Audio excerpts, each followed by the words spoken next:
Good morning guys. आज पनि पानी परिरहेको अवस्था।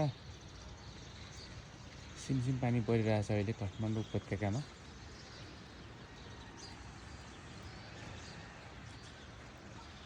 यो परको त ठुलो चाहिँ भाटभटानी सुपर मार्केट हो।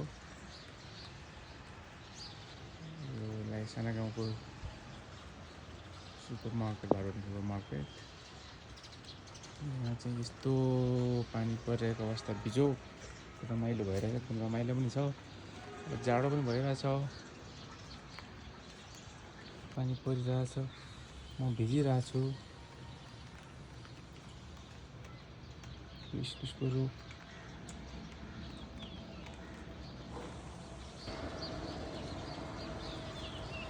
यो चाहिँ प्लेन ल्यान्डिङ हुन लागेको अवस्था। मेरो घरबाट एयरपोर्ट नजिकै पर्छ।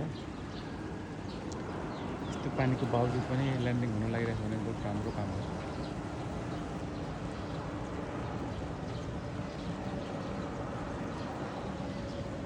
त्यो पानी त ठुलो पर्दैछ त। सो जाडो भयो। एयरपोर्ट चाहिँ यहाँ नजिकै छ।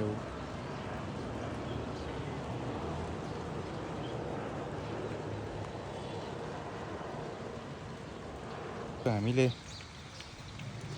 रोपेको थियौँ हाम्रो बेलुका करेसा बारी बनाएको। हाम्रो पानी परेकोले राम्रो जाग्यो चाहिँ यसरी पानी पर्यो, गाई चाहिँ खतरा पानी पर्यो।